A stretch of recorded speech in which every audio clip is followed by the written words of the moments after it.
Yeah, welcome in. Welcome back to another episode of the Format Podcast. Got a pretty interesting show for you here today.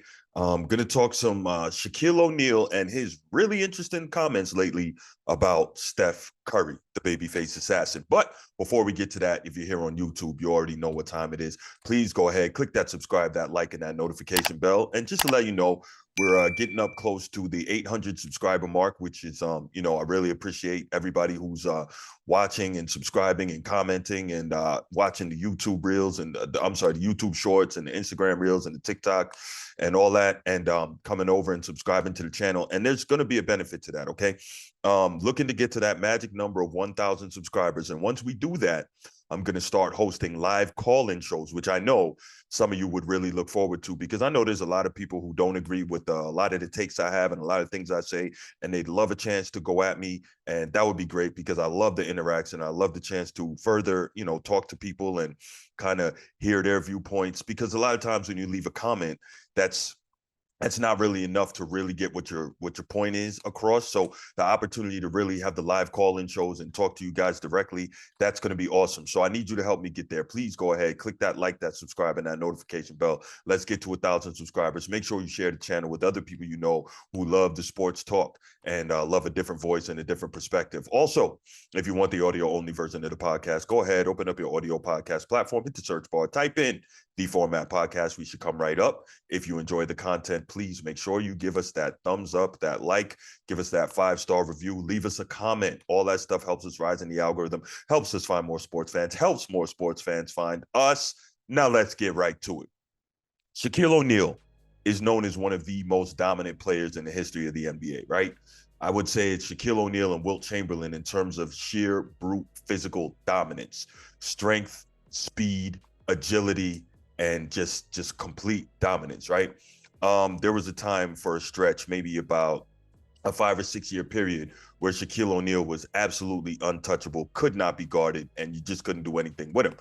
That led to 3 straight championships, a three-peat, right, with Kobe Bryant as his number 2. And real quick before we get to that, I know there's a lot of people who don't like Kobe or who are pro LeBron and want to say that Shaquille O'Neal carried Kobe. And while Shaquille O'Neal was absolutely dominant, let's not be ignorant. Kobe did his part and got busy too. And you don't believe me, that's fine. You can go look that up. Anyway, back to that. Shaquille O'Neal was just an absolute monster in his prime, right? And that led to 3 straight NBA Finals MVPs and 4 championships. Cool. So now, obviously, he's had a Hall of Fame career. He's a top 10 scorer, and by most people's opinion, a top 10 player all time. And, again, one of the most dominant players of all time. With that, he has parlayed that into a tremendous amount of off-court success. And one of the things that he's well known for now, well beyond his playing years, is the fact that he's on one of the best sports shows on TV, and that's the NBA on TNT with Ernie Johnson, Charles Barkley, and Kenny Smith. And so the other night, the Golden State Warriors hosted the Boston Celtics. The game went into overtime. Steph Curry hit a big 3 near the end of overtime, and then he hit 2 clutch free throws in order to seal the game. And following the game, the guys were talking about it as they will normally do. And Shaquille O'Neal had some very interesting comments. So what we're going to do, I'm going to play those comments for you. His discussion, his little back and forth on that with Kenny Smith. We'll come back. We'll discuss it. All right. So check those out, and then we'll get back to it. I'm wondering. Not saying, I'm just wondering, because he's been consistently the best shooter his whole career. I'm wondering, is it time to start putting him as the best player of all time? Best player? Oh, you put him over you? In the conversation. I'm asking you. Yes. You put him over you. You yourself put Steph Curry over you. Yeah, this is why he's my favorite player. I'm not saying favorite. He might be my favorite too, but I'm just asking you think he's better than you. I played 20 years, watched 20 years before that. I've never seen a guy like him, and he's doing it consistently, and he has championships. You put him over Michael? No, I'm not putting him anywhere. I'm saying, okay, for all the chitter chatter, is it time to just put him in the conversation? I think he's a. I'm asking the fans, is it time to start putting him in the conversation as one of the best players ever? I'm gonna put it as a fan. Yes, I think in terms of position, you could say, is he one of the best in his position that ever play? But I think the one thing that separates yourself, Jordan, LeBron, is the ability to affect the game in so many other areas.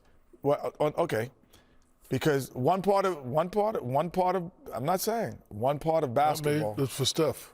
No, we have. He's got great teams, and I'm not saying we're not taking it away from his greatness to say he's. Is it time to put him in the conversation? I'm just asking a question. Yes or no? Well, If you're having no. the conversation, his name would come up. No. If I'm having the conversation, yeah. As the best player ever, no. Yeah.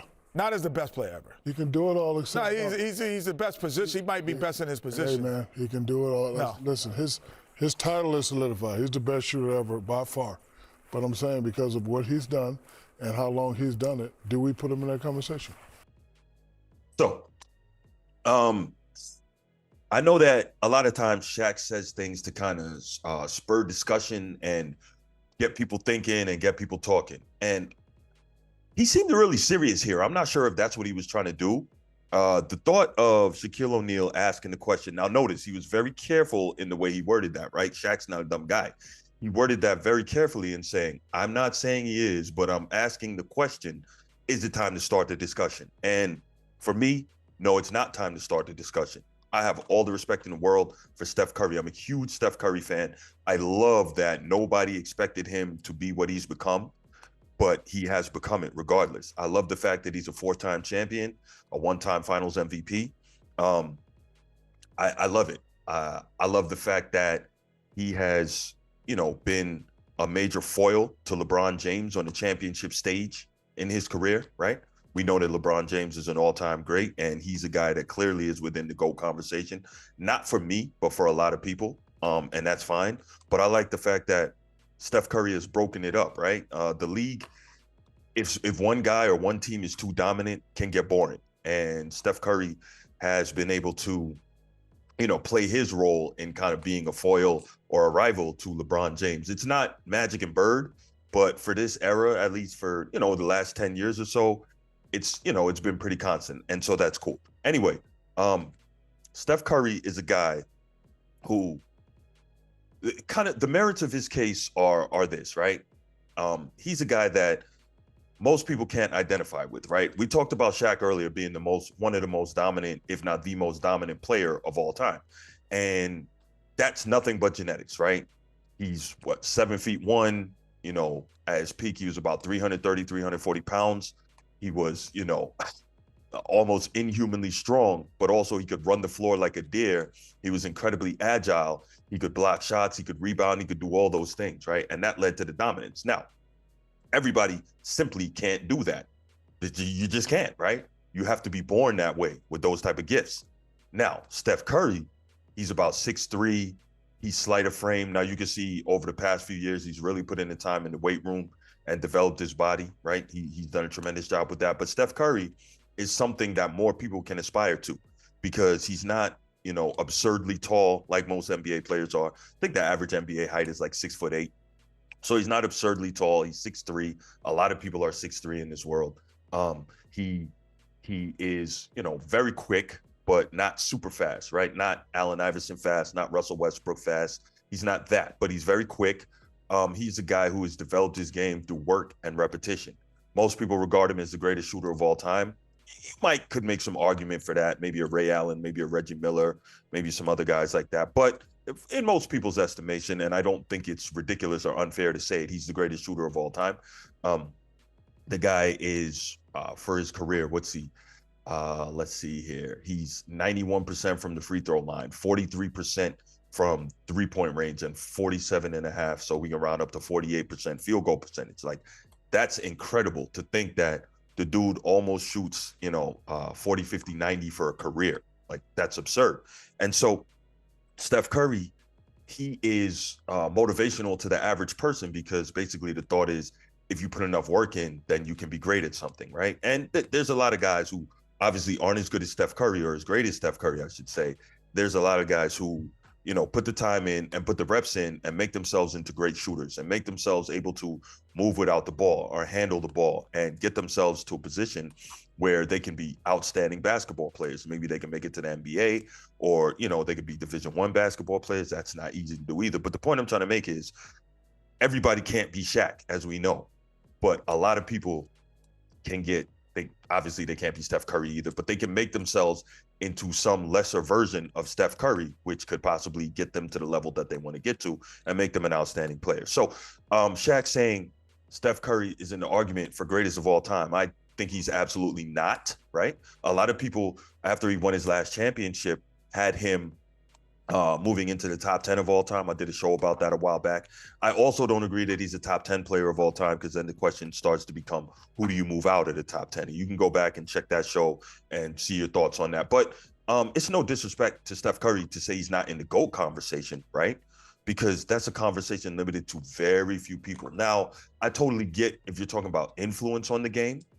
Now, if you're talking about GOAT influencers of the game of basketball, it's who? Magic, it's Dr. J, it's obviously Michael Jordan, it's Allen Iverson, and possibly Steph Curry. That might be the fifth, right? In terms of influencing the game of basketball, the way it's played. Steph Curry, with his elite shooting, his ability to shoot from range, his ability to do the things that he does on the court, has changed the game of basketball from, Pee-wee all the way up to the NBA, right? Shots that he takes and has made a living off taking are shots when I was growing up would get you benched in the NBA or even in lower levels of basketball. They were considered bad shots. But now you got guys regularly taking, 30, 35-foot three-pointers. Why? Because of Steph showing that if guys can make them, these are not bad shots. Steph didn't quite usher in the three-point era. That would be Steve Nash in the 7 seconds or less Phoenix Suns under Coach Mike D'Antoni. But he's the main progenitor of it, right? In terms of just, taking tons and tons of threes. And now you see so many more players taking so many threes. The game has completely changed. I think I heard a stat yesterday that the Boston Celtics this season are averaging 42 three-point attempts per game, which to me, that's not basketball, man. I'm a diehard Boston Celtics fan, have been since Larry Bird was waving the towel in the Garden, the old Boston Garden, back in 1986 when they won their last championship. But to me, just coming down and turning the game into a three-point shooting contest, that's not basketball, right? Basketball is running sets and really creating offense and offensive schemes and defensive schemes and getting into the chess match. This right here, shooting a ton of threes, is just a matter of, okay, whoever makes the most threes is generally going to win. And that, again, that's not basketball. But it is the way basketball is played today, and Steph Curry is a major, major reason for that. Maybe not 100% the reason, but a major reason for it. And it is what it is, right? And it's going to be what it's going to be. Now, that said, when Shaq talks about should Steph be in the argument for greatest player of all time, I think part of the things that you need to consider when you talk about greatest player of all time is a guy who could play and be absolutely great in any generation, right? And I don't think that's Steph Curry. And again, that sounds disrespectful, but I don't think it is, right? Because number one, Steph Curry, if he came into the league into the 1980s and the 1990s, coaches would not be letting him shoot the way that he shoots, as great as he is. They just wouldn't, because that's not the way the game was played, right? The game was played, get it inside. The game wasn't played, come across half court and pull up, even if you have the range or the ability to make it. So there's that. The other part is Steph Curry, for everything that he does well, is not an outstanding defender, right? And back then you had to defend or coaches were going to sit you. So now your minutes get affected, your production gets affected. And, if your production is affected and not where it is today, then how can you be in the greatest of all time discussion? Because you don't have the statistical production to be there. Okay. Now, the other part is the physicality of the game when in the earlier generations, right? 80s and 90s specifically. And the reason I talk about this, I also talked about this on a couple other videos. One being like, would Steph be as great if he played in other eras, and is he top 10, blah, blah, blah, right? So here's the thing. I've talked about this. Steph Curry, if he played in the 80s and 90s, he's going against all-time great defenders at the point guard position. He's going against guys that get you fit, that are physical. He's going against hand checking, right? He's going against three-quarter court pickups. He's going against, in some cases, full court pickups, right? And all this stuff, back then, it took energy just to get the ball across half court in a lot of cases, right?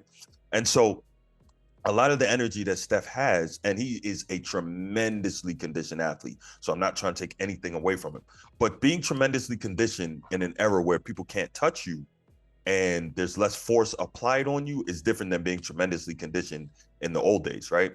So if you go back and look, when Reggie Miller played and Ray Allen first came in the league, I think he came in the league in 1986. Reggie Miller came in the league either 87 or 88, right? So let's just say you're off ball, and Steph is one of the greatest off-ball players ever, no question. However, while he's one of the greatest off-ball players of all time, the rules, and I talk about the rules all the time, in the NBA have been changed to the point that, they want what's called freedom of movement. So back then, you didn't necessarily have that freedom of movement. So when you're running the baseline, guys are sticking their knees out, they're sticking shoulders out, they're sticking elbows out. You're getting chipped all the time running the baseline. So you have to be physically tough and you have to be in condition, right? As I mentioned, bringing the ball up the court, being tougher, guys hand checking you, all that is getting into your legs. And what do great shooters need most? They need their legs. Okay. So even if Steph is doing his thing, by the fourth quarter, that stuff wears on you. And so is he the same player in the fourth quarter? I don't know, right? You have to be in the condition you have to be in those days versus now is totally different. Now, you have to be in tremendous condition now because not necessarily than the 80s, but in the 90s, the game is faster today than it was in the 90s. There's no question about that. The up and down, the moving. But that said, when people are leaning on you and weighing on you, it takes more. And so I really don't believe that Steph Curry would be the same player in the 80s and 90s that he is today.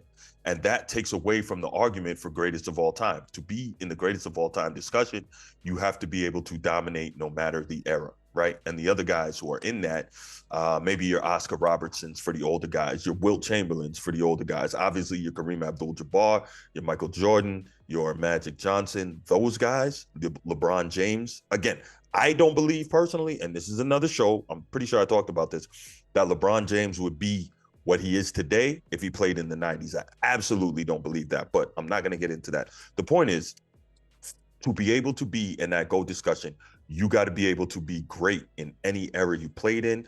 And I just don't believe that if Steph played back then, he would be as great as he is now. And that's no disrespect to him. That's just a function of the rules, the way the game is officiated, the way the game is played today. So anyway, what I want to know from you is, what are your thoughts on Shaquille O'Neal and his comments that Steph Curry, maybe it's time that Steph Curry should be included in the GOAT discussion? Do you think he should be in it? Do you think Shaq is in the GOAT discussion?